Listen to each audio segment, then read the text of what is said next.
Assalamualaikum warahmatullahi wabarakatuh. Perkenalkan, nama saya Fajrin Prameswari dari jurusan Teknik Industri angkatan 2023 dengan NIM akhir 132 dari kelompok penelitian operasional 23.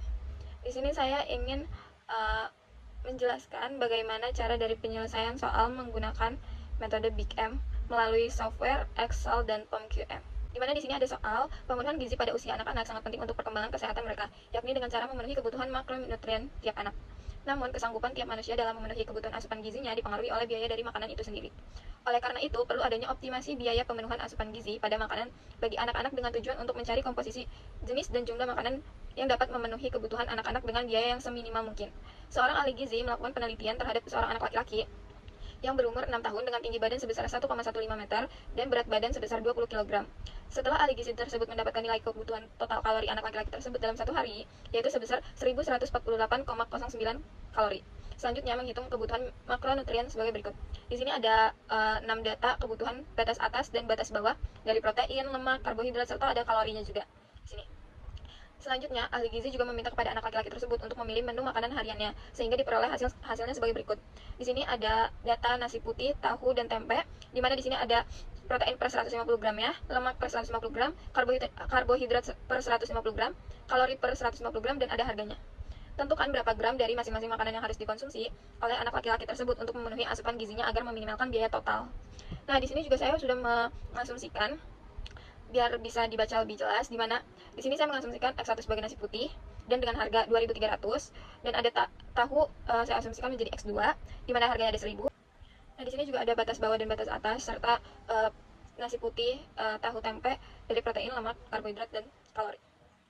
Selanjutnya saya bakal mengubahnya dalam model sistematis pada software Excel. Di sini Z-min-nya itu ada harganya. Kita akan meminimalkan biaya plus 1000 X1 plus 850 X3.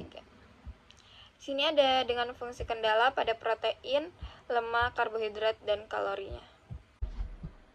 Sini tuh ada 2,1 X1 plus 17 X2 dan 18,4 X3.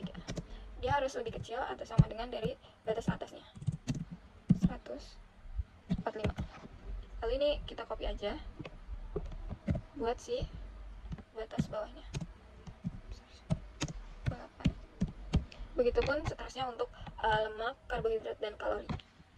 Nah, kalau sudah seperti ini, kita bakal mengubahnya menjadi bentuk baku fungsi kendala, dimana kalau misalnya fungsi kendala itu kalau misalnya dia menggunakan pertidaksamaan lebih kecil sama dengan, itu kita harus menambahkannya menggunakan variabel slang yang dilambangkan S. Sini 1. Kalau misalnya dia pertidaksamaannya itu lebih besar sama dengan, itu kita harus menguranginya dengan variabel surplus. Sini S2. Tapi kita harus menambahkannya juga dengan variabel artifisial. Sama dengan. Begitupun seterusnya. Kalau misalnya yang ini, kalau misalnya dia menggunakan pertidaksamaan sama dengan, itu kita hanya perlu menambahkannya dengan variabel artifisial saja. Di sini S. Seperti itu. Nah, kalau sudah, itu di Z-min-nya itu kan karena kita meminimalkan biaya, jadi kita bakal tulis di sini 2.300 X1 plus 1.000 X2 plus 50 X3 0 S1 sampai S6. Sini saya bakal tulis CBI-nya itu 0M 0M dan CJ-nya BV-nya itu didapatkan dari sini. Misalnya variabel pertama, fungsi kendala yang pertama itu S1, di sini S1. Di sini tulis S1. Di yang kedua itu ada A1, yang positifnya ini ditulis A1. Yang ketiga itu S3, di sini S3, dan seterusnya. Di sini saya bakal mengisinya itu dari si fungsi kendala ini. Misalnya X1-nya itu 2,1. Di sini 2,1 didapatkan dari sini. X1 0,1 0,1 40,6 40,6 78. Nah, di sini juga S1, X2, X3, S1 sampai S6 itu sama aja, tinggal dimasukin dari fungsi kendala yang ini. Gitu. Nah, di sini sudah seperti ini. Sudah saya masuki. Solusinya itu didapatkan dari nilai fungsi kendala paling kanan. Jadi di sini yang pertama itu ada 145, 28,7, 44,65, 25,51, 186,57, 129,16, 148,09. Nah, seperti itu. Kemudian buat ZJ-nya itu kita dapatkan dari perkalian dari CBI dan variabel yang ini. Jadi 2,1 dikali 0, terus 2,1 dikali M, 0,1 dikali 0, dan seterusnya. Tapi di sini kita nggak bisa pakai rumus dari Excel dikarenakan ini bukan perkalian atau penjumlahan secara numerik atau variabel sama variabel. Jadi ini adalah perkalian dari numerik dan huruf atau abjad variabel. Jadi tidak bisa menggunakan rumus Excel ya teman-teman. Jadi kita harus manual menggunakan kalkulator atau semacamnya. Kalau nilai ZJ min CJ itu didapatkan dari ZJ yang ini dikurangi dengan CJ yang paling atas, yang ini seterusnya, seperti itu. Buat kita jadikan dia kolom kunci, itu syaratnya harus nilai ZJ-nya nilai yang positif paling terbesar, seperti itu. Jadi kita pilih yang X2. Terus kemudian kita bakal nyari nilai indeksnya. Nilai indeks itu rumusnya itu nilai solusi dibagi sama nilai kolom kunci yang udah kita pilih tadi, yaitu nilai kolom kunci pada X2-nya gitu. Lalu di drag, kemudian kita nyari buat baris kuncinya itu adalah nilai indeks yang paling terkecil nilainya tapi positif. Jadi kalau misalnya ZJ tadi itu positif terbesar, kalau misalnya baris kunci itu positif yang paling terkecil dari nilai indeks, seperti itu. Kita pilih yang hasil dari perpotongan kolom kunci dan baris kunci itu dinamakan angka kunci. Nah, angka kunci ini bakal kita cari buat si iterasi 1 dan iterasi selanjutnya, seperti itu. Jadi di sini tuh juga ada namanya variabel masuk dan variabel keluar. Jadi variabel masuk ini adalah si kolom kunci tadi yang udah kita pilih tadi, yang highlight yang X2. Sedangkan variabel keluarnya itu yang A3 yang mau kita buang. Dan si X2 ini bakal gantiin si A3 ini karena dia merupakan variabel yang masuk ke dalam iterasi 1. Seperti itu. Nah, di sini ada rumus buat nyari si kolom iterasi 1 itu di 14.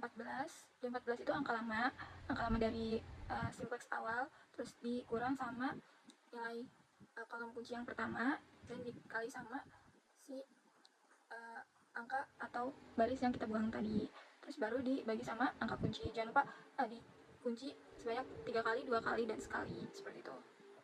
Nah, kemudian di drag sampai ke solusi. Nah, kemudian tetapi yang X2 kan variabel yang baru masuk ke dalam iterasi 1 kan, jadi dia nggak bisa memakai rumus yang pertama tadi sebelumnya. Jadi dia memiliki rumus baru atau rumus tersendiri karena dia adalah variabel yang baru masuk. Jadi rumusnya itu angka lama dibagi sama angka kunci. Jadi itu angka kuncinya dikunci sekali, kemudian di drag sampai solusi, seperti itu. Dan tahapannya tuh masih sama kayak simplex awal tadi. Itu kita bakal nyari ZJ sama ZJ min CJ nya, itu kita bakal ngitung manual, nggak bisa pakai rumus karena itu perkalian dan penjumlahan antara numerik dan huruf abjad, jadi kita nggak bisa pakai rumus. Terus bakal kita cari indeksnya buat menentukan baris kunci serta menentukan si ZJ yang paling terbesarnya buat nentuin kolom kunci, seperti itu. Sampai ke iterasi 5.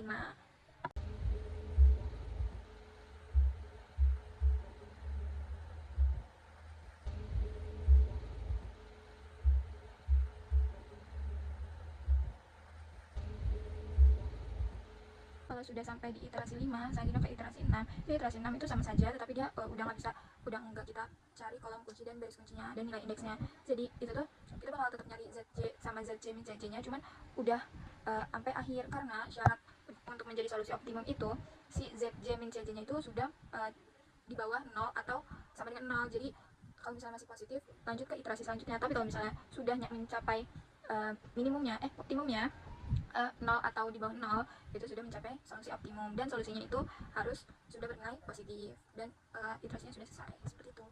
Software selanjutnya yaitu saya akan menggunakan POMQM. Sini kita pilih linear programming ya.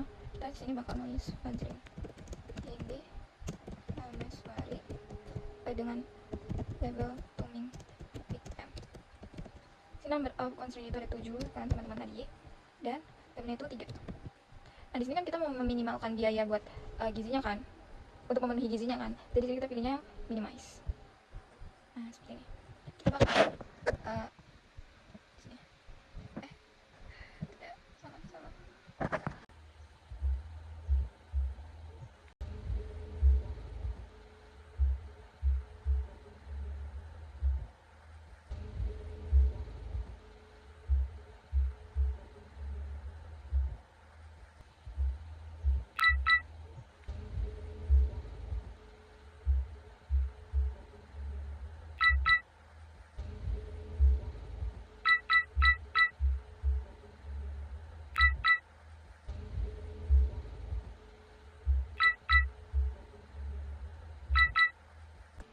Nah teman-teman di sini jangan lupa tandanya itu disesuaikan ya.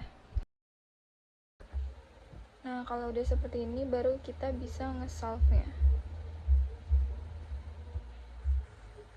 Nah kita dapatkan hasilnya di mana nasi putih itu solutionnya itu minimize-nya 2,36. Jadi ini